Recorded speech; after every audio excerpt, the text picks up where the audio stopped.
this is the industry I'm calling out right now. You're signaling to the liberals that are trying to take away our rights, take away our ability to defend our loved ones.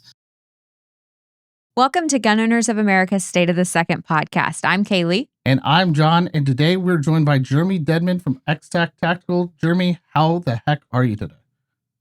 I'm doing awesome, man. So grateful to be on with you guys. Well, thank you for joining us at the butt crack of dawn your time. It's an early morning for you. Go ahead and let's get your backstory. What is XTech Tactical? Who are you? What is your industry experience? Just kind of tell us all about Jeremy Deadman. Man, So XTech Tactical was more or less formed by chance is one way to word it. My backstory is always been entrepreneurial, hustling something since I was 11 years old. So it was just kind of always fun for me to go out and do something differently. Rest of my family is all public service. So kind of was that odd man out in the house still at Thanksgiving, It's an interesting story there. But I went from doing commercial real estate and development and kind of through a series of events, took a role with one of my clients who was doing injection molding, and they gave me one customer to start. My role was kind of to grow the business, and that customer was Ergo Grips out of Moriarty, New Mexico.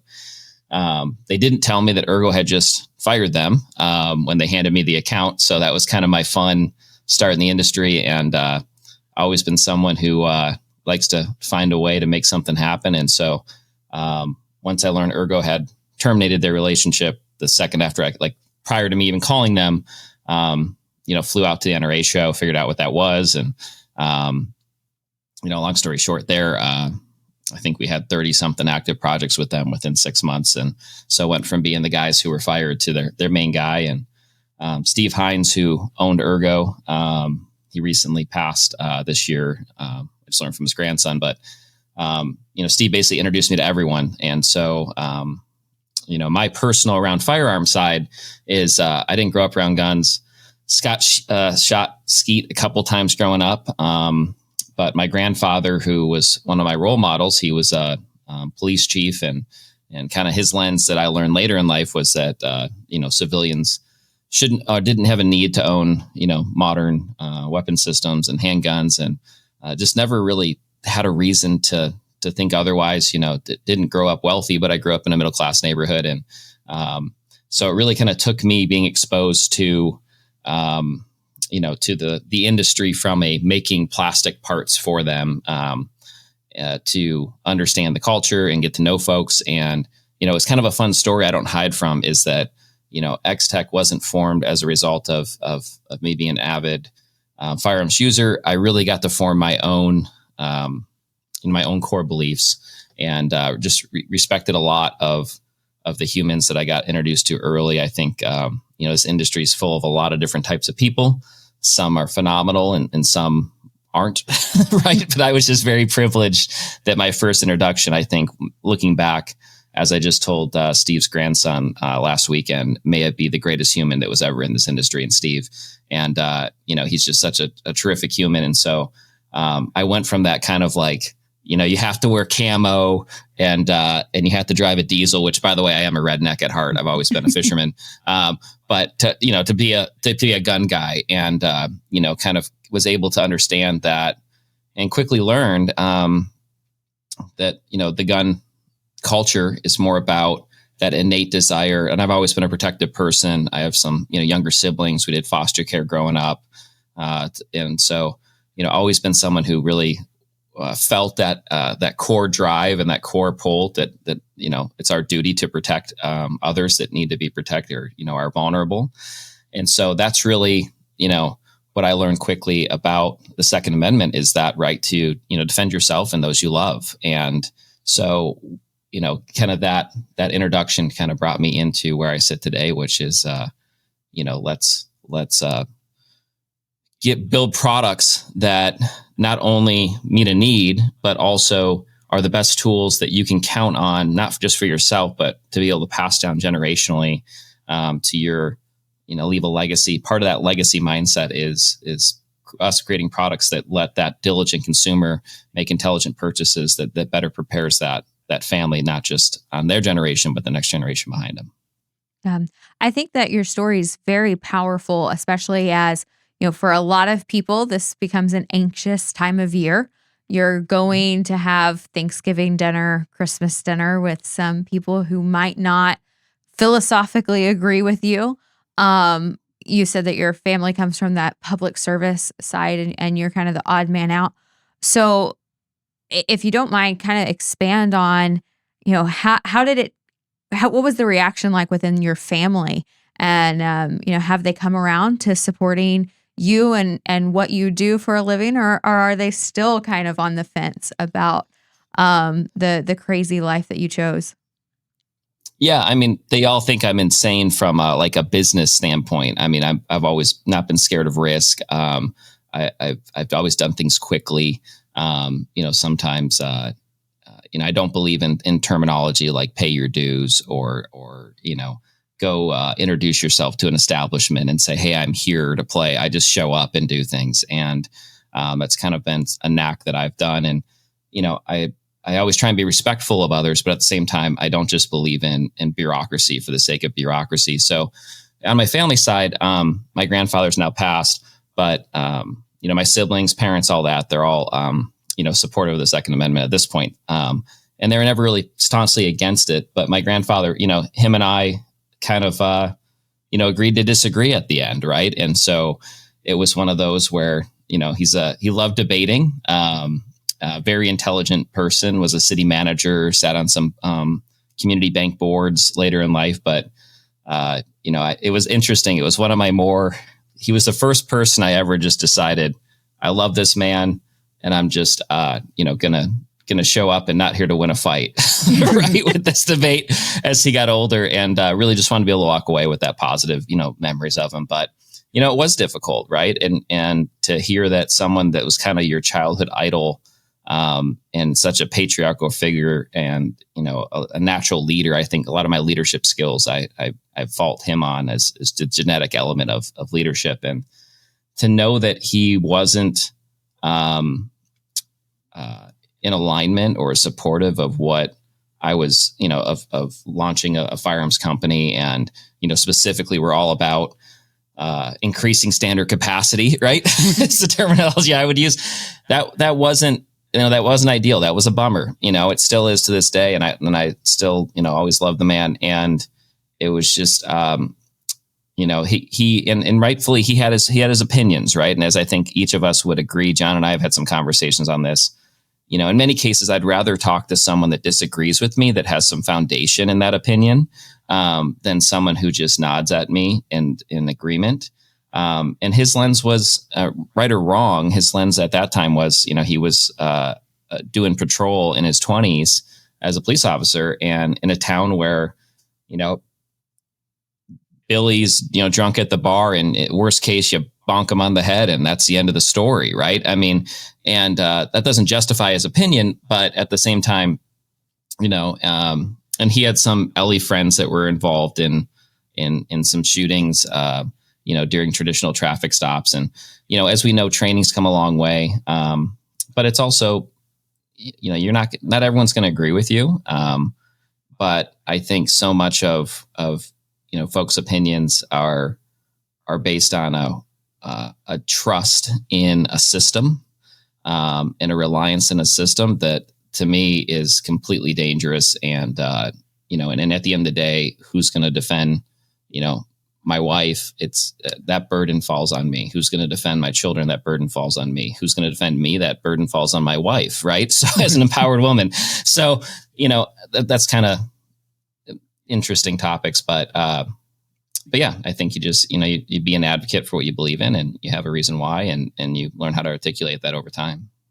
Yeah. Can you put at a moment in time while going through this is when my core belief started, and kind of change that thought process of, hey, this is what I grew up learning. Now this is what I believe. This is what has molded me into my core beliefs. Yeah. And absolutely. So I learned about my grandfather's belief of civilians not owning firearms after I got into after I started XTech. It was just it was a neutral topic to me, if that makes sense. It wasn't like I have a stance. I was a young person, and so there really wasn't a posture on it. It was just like, I didn't grow up around it, so it just was something that was there. Where that changed for me was actually, with my first marriage. I inherited, I was lucky to inherit a beautiful daughter who at that time was 15 months old. And that moment where I was dad, John, was really that moment where it was like, and I had, Steves of the world around me at that time and others, was like, man, I'm probably fine most times, was kind of my lens as a dad, but it's probably fine most times okay for me to live with myself if something happened to this baby girl. That's what shifted for me 100%. That is powerful. And that is something we hear a lot, but it is that powerful moment where you become a parent that you feel that you're protecting a human life. And I know Kailey can speak on it more than I can, but it's one of those things where it's very, very powerful that you've got this little thing that you got to protect. Kailey, you got anything to add to that? No, I mean, I think so often, we want to phrase things within the Second Amendment as political. But it is a very personal right. And those moments where you are fully aware that you are in charge of a little tiny human really puts a lot of things into perspective for people. And I think that's why we're seeing the gun ownership change demographically to more and more females getting involved in the Second Amendment, because there's a keen sense of awareness when you're by yourself as a female, especially if you're outnumbered with the amount of kids that you have around you, where you're like, I need to be able to protect them, and I've got to do it safely. I've got to do it effectively, and then I got to figure out how to get us out of this situation as quickly as possible. And your mind changes. There's definitely a change that happens there, but I think it happens for everybody. And that's why you're seeing the demographics change, because it's not a solely political issue when you're talking about the protection of your family, because we don't think in a solely political world. The Second Amendment is a constitutionally protected right, but it's an individual right. And I think that is, thankfully, to the anti-gunners' downfall, is there is that biological and innate sense of I need to be able to protect and defend that happens, and it's not something that goes away. You might think of things differently. Not everyone ends up being a gun owner that becomes a parent, but a lot of people do. And I think it all kind of comes down to that personal responsibility and the understanding of individual autonomy and the right to protect. Yeah, and Absolutely. Yeah. yeah, and the other thing is, like, we see that this has become also a kind of a generational thing, where there are older, like your grandfather, older generation, where it wasn't like you had the town drunk and that was the worst guy you kind of had to worry about, was that guy. And as things have progressed and we've seen how things have been going on, a lot more people are deciding, and we saw this during the COVID spike, that deciding that, I need to be taking this into my own hands, where it was like, yeah, I'm going to call Barney Fife down the road and he's going to come and save us. That Mayberry thing is not as prevalent as it was maybe in the 60s, 50s, 60s, maybe in the early 70s. And now we're seeing this switch into a lot more Americans going, yes, we need to take our protection into our own hands. And you're right, it's not a political thing. It's on both sides of the aisle, where more people are going, man, maybe I align with this a lot more than I align with what my party says. Absolutely. And I personally define the word freedom as the ability to say no. And, to me, Second Amendment, First Amendment, low taxation or appropriate taxation, those all work towards that ability to say no, right? And buying intentional products that work are part of that. And so to me, that's at the core of freedom. And that's not what, the establishment, if you will, wants. That's not what people who have a globalist mindset wants. So at its core, I think it's, we all want freedom, but I don't think every American or every human on this planet even understands and has paused to formulate what does freedom mean to them? Like how is freedom obtained? And it goes through, and I feel for folks, right? And we had the greatest social experiment in modern time, during the pandemic, with being pushed, the vaccines pushed on folks. And I empathize with people that were in a position where they couldn't say no, right? Part of that's financially speaking, right? A lot of friends that, are still active military or they work in hospitals daily, and saying no meant something different for them than it did for me. And, and I empathize with folks in that position. But yeah, the more you can do to work up front to be able to let yourself and others you care about say no, I think that's kind of one of my reasons to wake up in the morning and go after it. Yeah. One of the things that I love that you touched on is the intentionality of the products that we buy, because so often we have allowed society or culture to be so fast paced that we forget that sometimes the sector that we spend the least on might be the most important sector that we spend our money on. Absolutely. And there is something that happens when you purchase a firearm or when you upgrade something, when it comes to the ability to protect and defend yourself, that I don't want people to overlook in the purchasing process.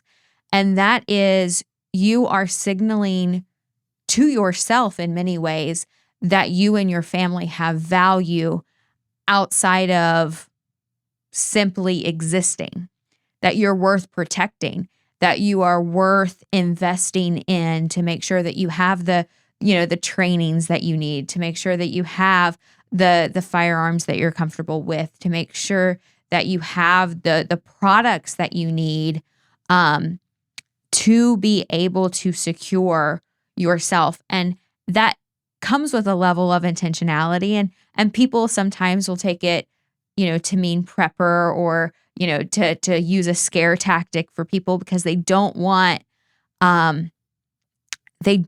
people to recognize that they're not a number. They like the consumerism that wants to paint gun owners as a monolith when we're not a monolith. And I think the more intentionality that we choose to have as consumers and as a citizenry, the better outcome is for the entire United States, for our entire community. Because you're not going to allow someone to regulate or a bureaucracy to just manufacture a law when that's not their job, if you're being intentional about why you're purchasing and the training that goes behind it and the evaluation of your family and the worth that you all have. It takes it out of something that they so easily play of, oh, well, it's just affecting X amount of GDP, or it's just hurting this sector of the economy. But if we go, no, this is affecting a constitutional right, a individual right, it changes the perception, and they're not able to, for lack of a better term, pull the wool over your eyes, because you are intentional.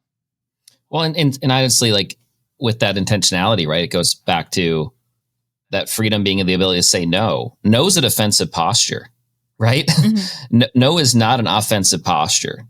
right? If I asked, John for a favor here in Phoenix, help moving this weekend, him saying no is not an aggressive play. You know what I mean?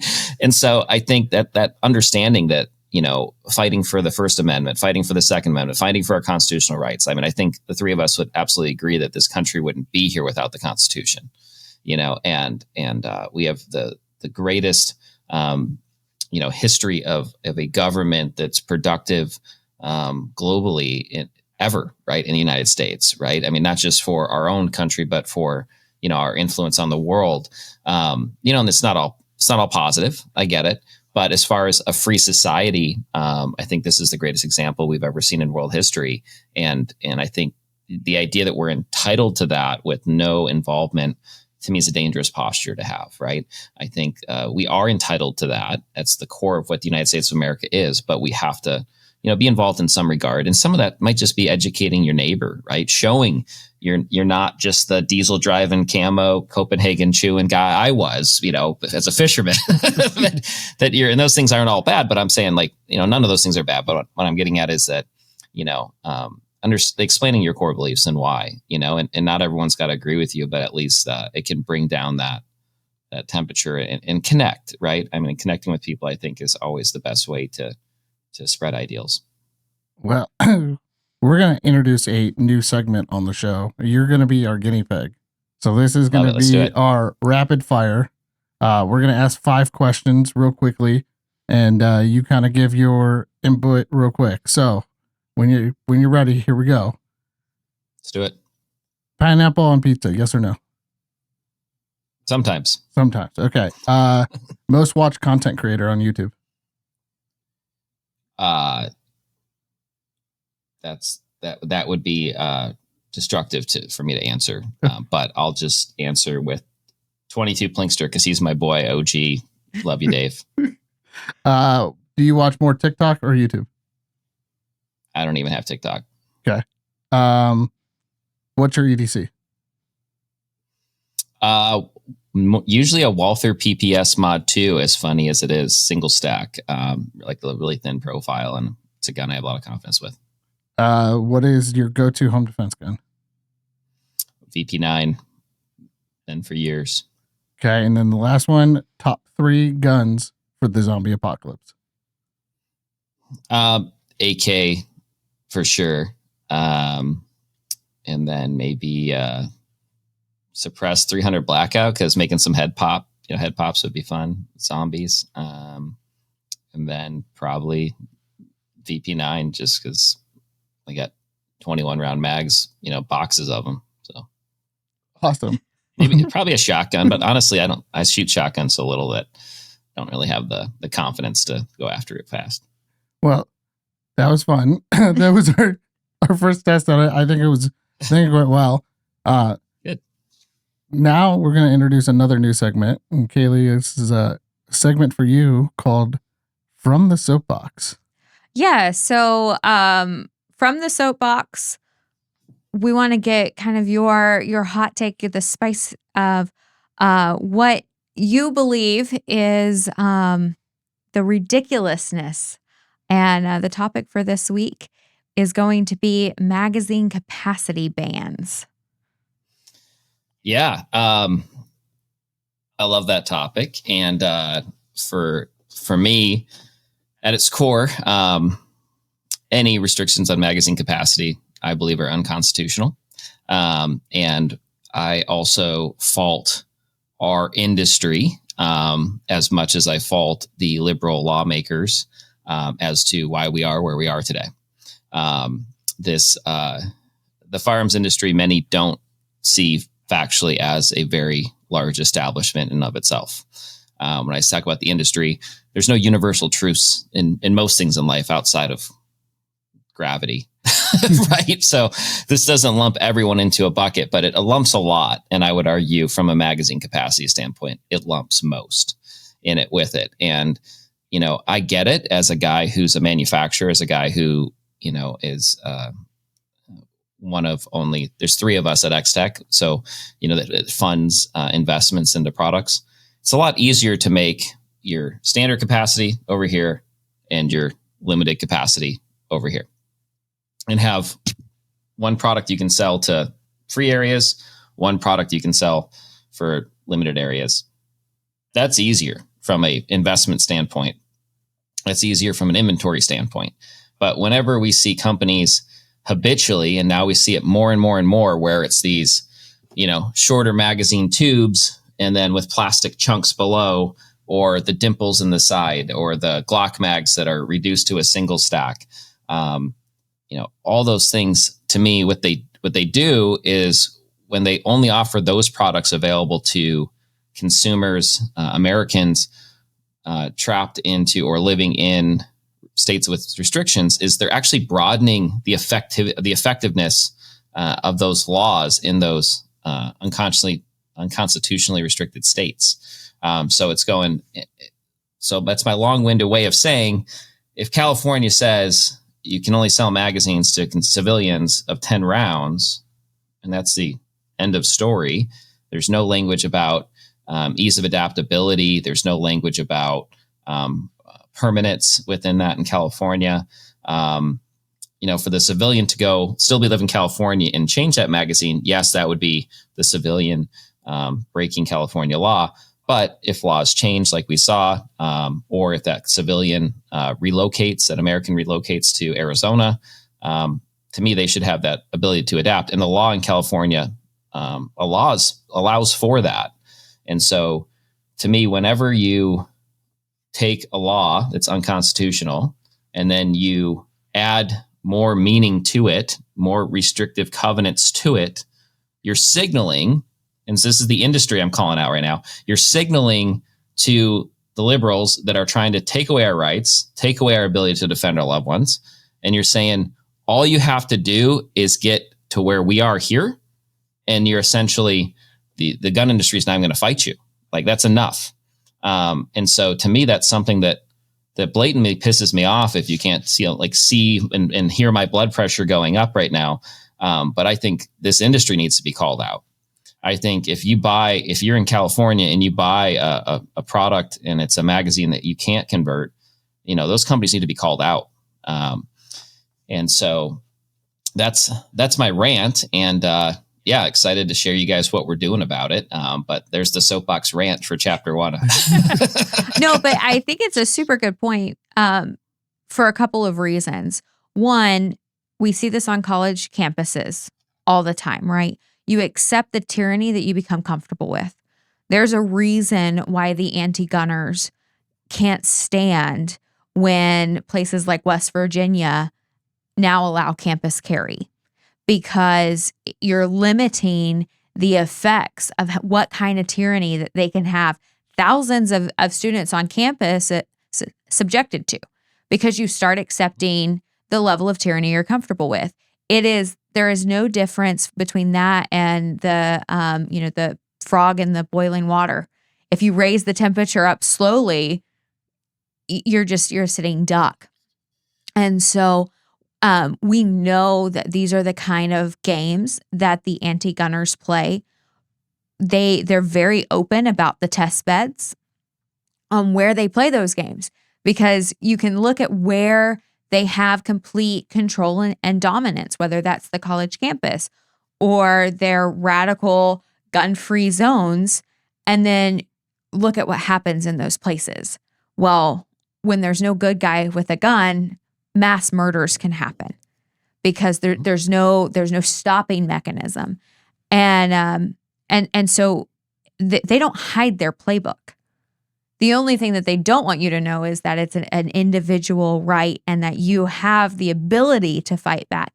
You have the ability to call your legislature. You have the ability to show up on the gold lobby days. You have the ability to take action, because the only thing that a politician fears is losing power, period.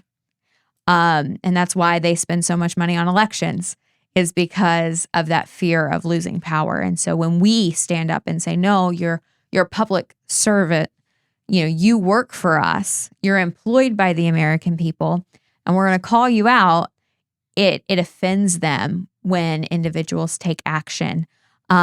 And you do it in a respectful way. I'm not saying, you need to go to their town hall and heckle them, but you can say what you mean and say it respectfully and get it on record. And as often as you can, keep doing it more, and it will have a positive effect. Well, and we see that magazine bans do not work. I mean, look at Chicago. All it does is affect the law-abiding citizen who has to follow these unconstitutional laws. I mean, criminals will get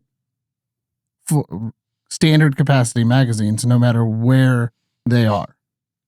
Yeah, but let's go back to some word salad here. Standard capacity magazines. Yeah. Yeah.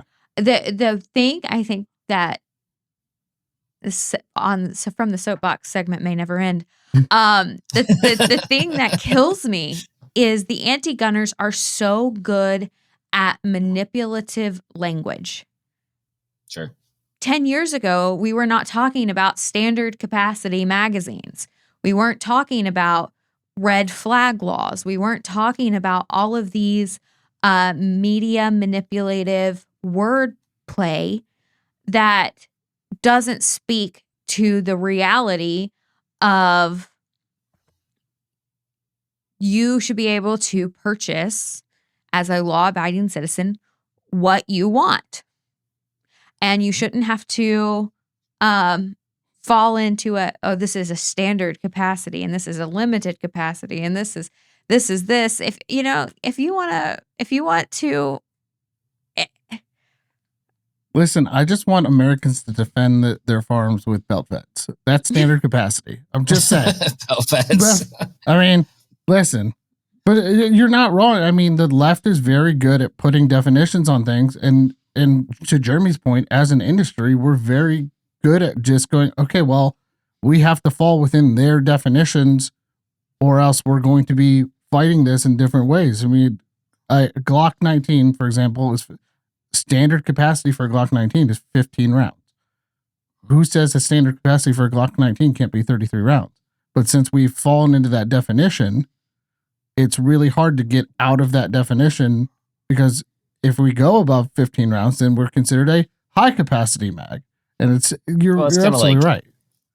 I mean, they originated in 94 with the assault weapons ban, right? Mm-hmm. And that's always a fun conversation to have with someone who's not in alignment with us. Maybe someone who's neutral about guns, who has the, blanket statements of, well, we don't want people shooting up schools. And I'm going, no one that's not pure evil wants people shooting up schools. Like, there's no misalignment there. And then they go, well, we could just blank, it's generic, like red flag laws. But like the term assault weapon is really something fun for me to deconstruct with someone who really isn't deeply educated on the topic. So they're like, I'm like, well, no, there is no assault weapons. Like, well, isn't an AK-47 an assault weapon? I go, well, in its original design, yes. What Americans can buy, no, right? And so, when you talk about standard capacity or the term high capacity, right? What is high capacity? And we're a friend recently pointed out there was one of my past web guys had the term high capacity on the website. He's like, you're going to get canceled. I saw you guys recently did a cancel culture on the gun. It's like, and it's entertaining. And like, if I had seen that before and I would have screenshot it and put it out there and been like, someone got in trouble today. But, just these terms that, to Kailey's point of, assault weapon, high capacity, like they frame and they curate these terms that really have no meaning, that they give meaning to or inappropriate meaning to. I mean, the federal government, the ATF, which I don't believe is an effective organization that should exist, but they have, Congress defined what is an assault weapon. But yet what the term assault weapon used in culture today, because of the media, has a totally different definition to it, right? They're not the same meaning. And it's like, wait, you're the government that you support, the organization that we think shouldn't exist, has defined it, and you're restructuring that definition to try and build fear or mongering some agenda with it, right? So it's just like when companies cut off shipping to California. One thing that I think we should collectively do as a those that believe the Second Amendment is let's make a freaking list of every company that will not ship to California, that makes products that are legal in California. Let's make a list of every company that will not ship product to New York, that has products that are legal in the state of New York. When you're not shipping product there, you're winning nothing. And this is debatable. I would sit on a panel and I'd talk to people head to head about this. I understand the other argument, but I firmly disagree with it. And that's that if you as XTech today stop shipping to California, our neighbor, we're in Arizona, we're signaling to those in California, you've done enough. Now, those in our own backyard in Arizona, and we have an attorney general, by the way, that recently supported the idea of a high capacity magazine ban in Arizona. If I stop shipping to California, I'm just signaling to those in my backyard that just do what California did, and it's enough to shut us down. You're not doing anything for the Second Amendment in the Constitution by not shipping to states with restrictions. I firmly think that's a posture that I'm not moving on, but I think this industry needs to do more on. No, you bring up a great point there, because a lot of people think when companies say we're not shipping to XYZ restricted state, it sounds like they're virtue signaling. Like, no, we're not going to do that because of the laws. Yeah. But you're absolutely right. They're now winning because the laws are so restrictive that, sorry, freedom people in California or Washington or Oregon or Illinois, sorry, we're not going to ship to you anymore. Or even Colorado. I was talking to Sean Heron, and I were on the phone the other day. And Sean's a good friend of both of ours. And we both ordered the same gun. Now, Sean has his FFL. We ordered it from the same place, ordered the same gun. And he goes, yeah, my gun only came with one mag. I go, what do you mean? My gun came with two. Well, since he's in Colorado and they were under the magazine ban of Colorado, the company took the magazine out of the box and just shipped the gun. And I was like, well, that makes no sense whatsoever, because you're legally letting him to buy it. He's an FFL too, but he's legally allowed to buy it, ship it, but now he's got no magazines to go with it. It doesn't make any sense to me. Well, the other thing is I'm going to rephrase that. The other thing is, it is critical for us as people who want to see a restoration in the Second Amendment to understand that new gun owners are still happening in restricted areas. In these places that it's very hard to get your concealed carry permit, in areas where it's difficult because you have to, make sure that a gun is on a list, if you're talking about California, to make sure that it's legal to own. All of those things that sound absolutely ludicrous to 90% of the country, they're realities for people. And we need to be evangelizing these people on, yes, it's okay to get a gun. It's okay to be the first one in your group of friends, because we all started from somewhere, whether we grew up in a family that was super pro-gun or not. Everyone had their first time at the range. Everyone knows how exciting it is to go to the range for the first time.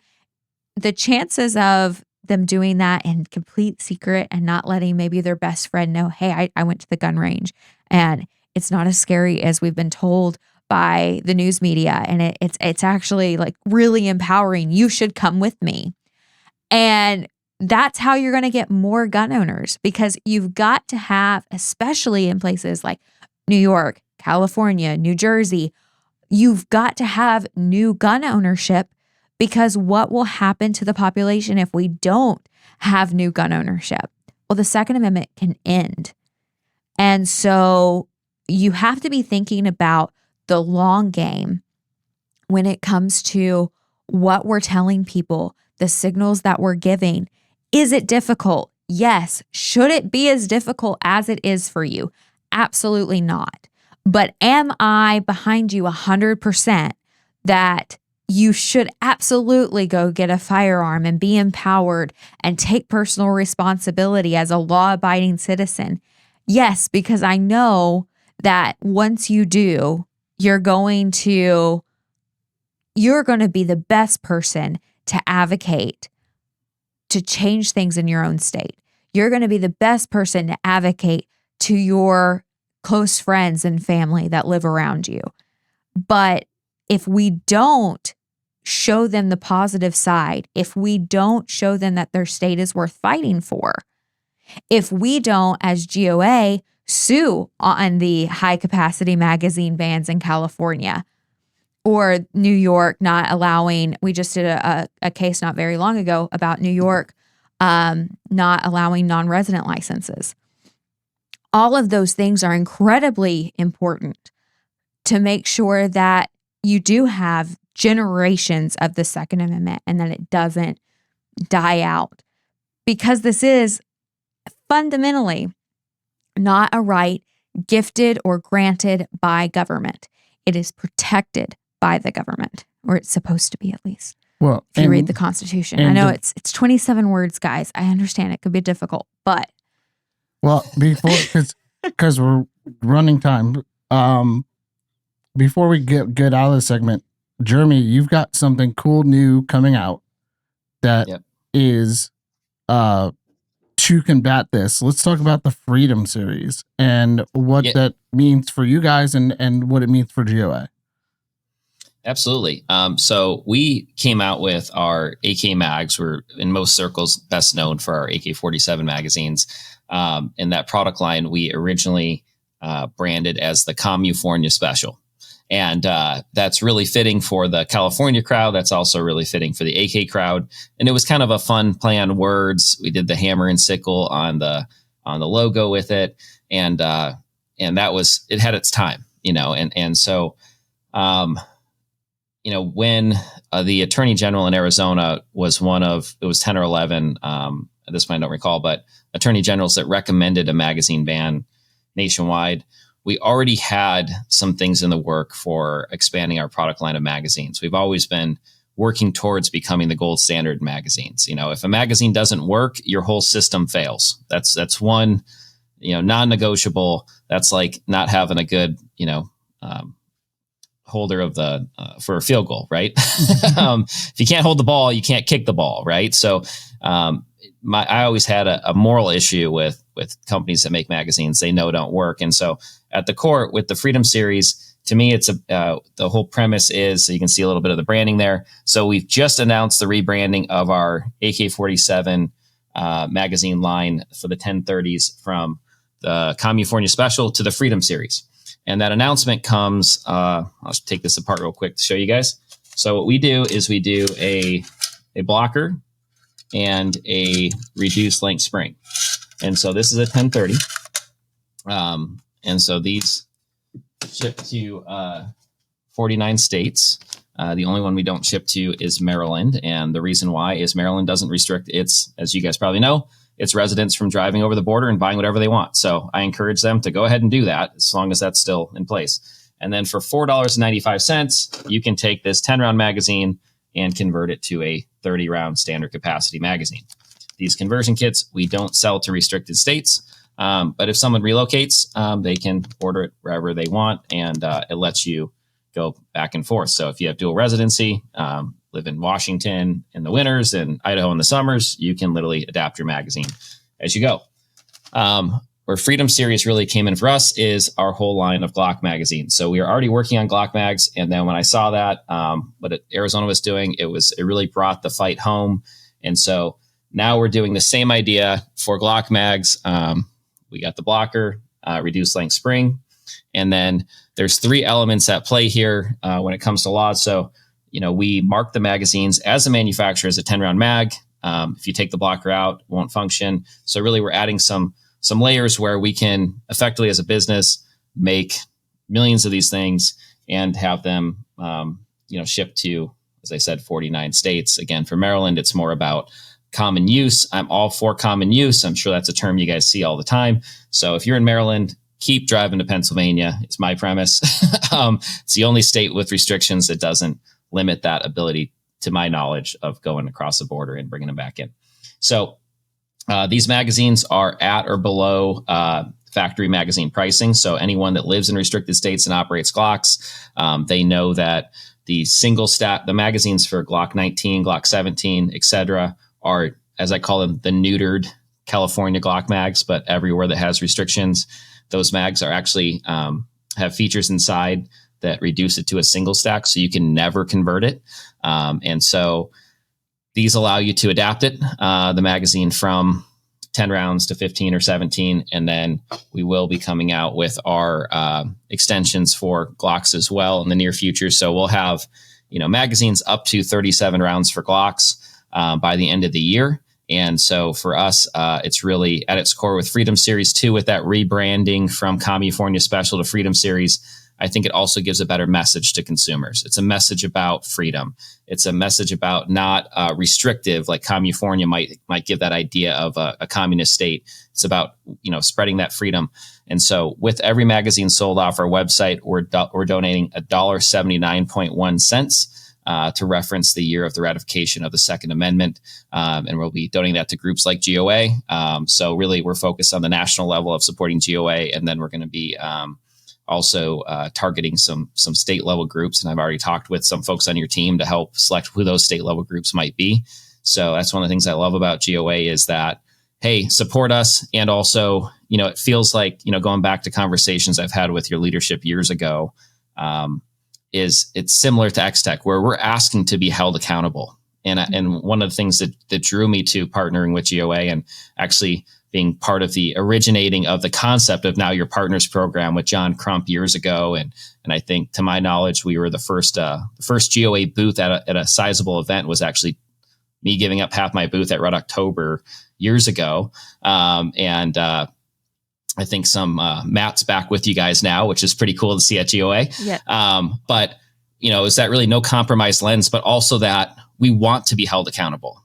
If I go out of check and I'm bowing to unconstitutional laws, or if I'm sacrificing quality, anyone that knows me in this space, I've asked people to call me out. I've asked people, like, influencers that we all know, if I ever make a product that's bowing down to, not doing the right motivations or right ideas for our rights, or dangerous, or just crappy quality and inappropriately marketed, I tell them, hey, call me out. Just like if they're shilling for companies that make garbage, I'm going to call them out. Just like if GOA becomes a compromise group, I'm not going to be quiet about that. Right. And that's one of the things I respect about, Eric and Chris and your leadership. So, for us, we're really excited about it. We're going to do 1 and 2 packs. There's going to be a great value for consumers in those restricted states. We've got a great rep group out there. I just toured the state of California. So if you're a California resident, definitely encourage you to, buy off our website, where we can, make those contributions. But a lot of the dealers we're working with directly also are pledging to make their own contributions as well. So this is more about a movement as much as about a product. Every feature of these magazines is upgraded over factory. We're doing 17.7 stainless steel springs versus factory music wire. We're doing Delrin with an additive for the follower, so way better lubricity. On the base plates, we're doing some scallops on the side, and an enhanced material there for strength. So these are truly magazines that we're doing everything we can that you can pass these down to that next generation. For us, it's really about having that making stuff that you can prepare your family and have that legacy mindset, where you're not just buying a magazine, you're buying a tool that empowers you to, protect your family both today and tomorrow. So that is amazing. So we've got 5 minutes left. And I want to touch on one more subject. So I know we're going to condense your answer a little bit. But you were on the Firearms Innovation and Technology panel at Goals, which was an amazing panel. Again, thank you for being on that panel. I had a fantastic time emceeing that. But you said something. Everybody else all was in agreement at the final question was, is the firearms industry actually innovating? And you were the only one who disagreed with that.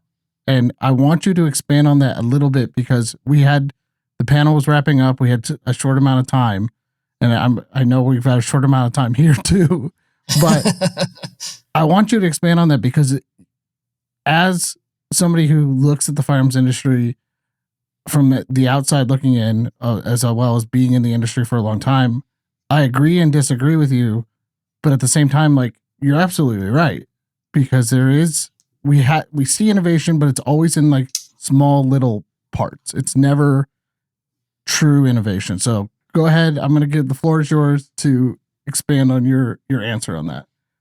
Yeah, no. And again, thanks for letting me be on the panel there. And it was fun to be on. And it was, it wasn't surprising to hear others' answers, not to pick on anyone in particular. But as I kind of attacked our industry earlier with my statements about what I think a lot of the establishment answer towards magazine and other laws is either cutting off states or, making a building magazines for these restricted states to the most extreme law, not just in the US, but globally, right?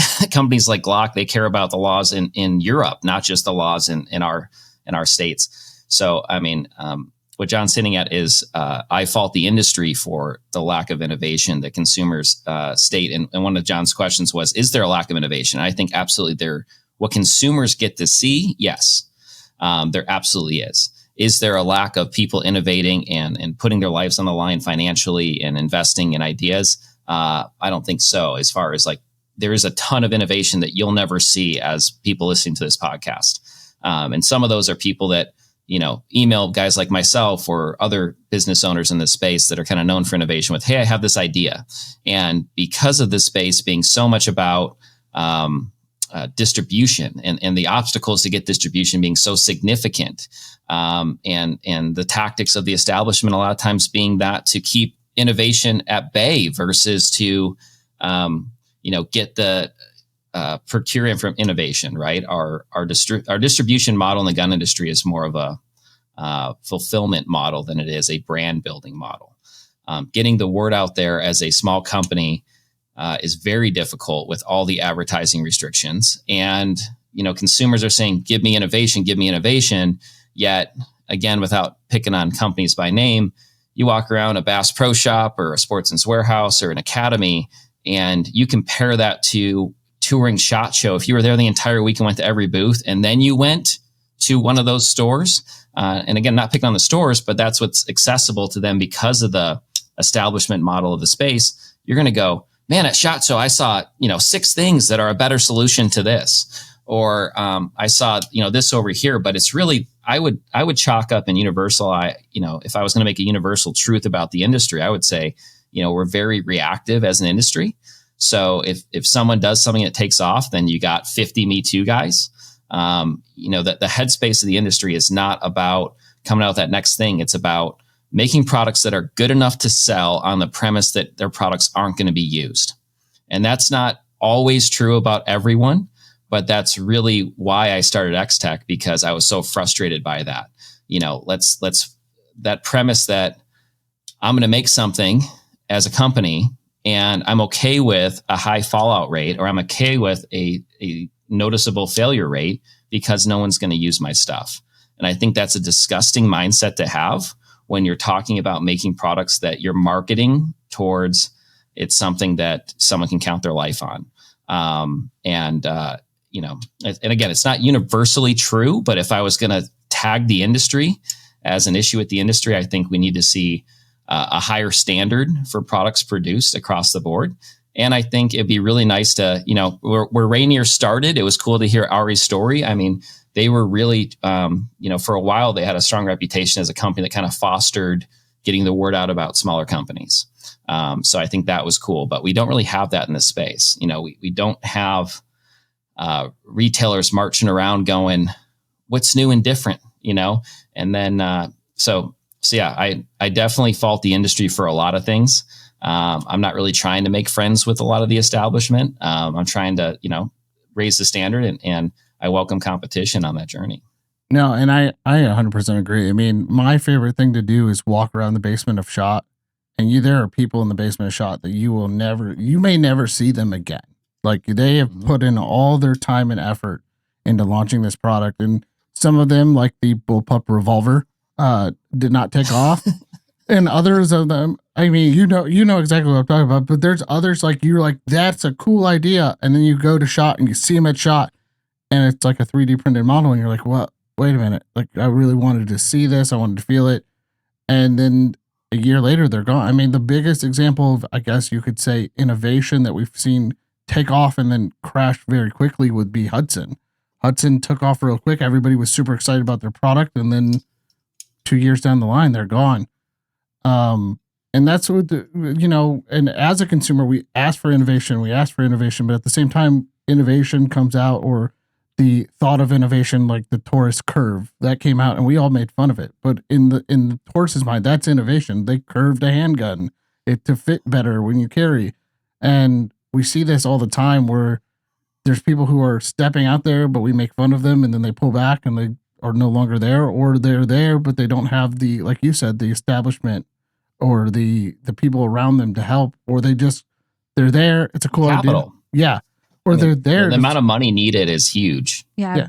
And then you also have to understand the regulatory burden of companies as well. And that's one of the things that I love when we get to see kind of lightning strike as a gun organization. And what I mean by that is when you have tens of thousands of GOA members running to the ATF website to put their comments in during a comment period, and you have a no compromise alliance letter with companies that are signing on saying, no, this is absolutely unconstitutional, and you have the influencers all coming together, it's incredible to watch the impact and the power that can have. And I think that we got to see that with green tip ammo. We've gotten to see that with pistol braces. We've gotten to see that a few times in the recents, but it's all been reactionary.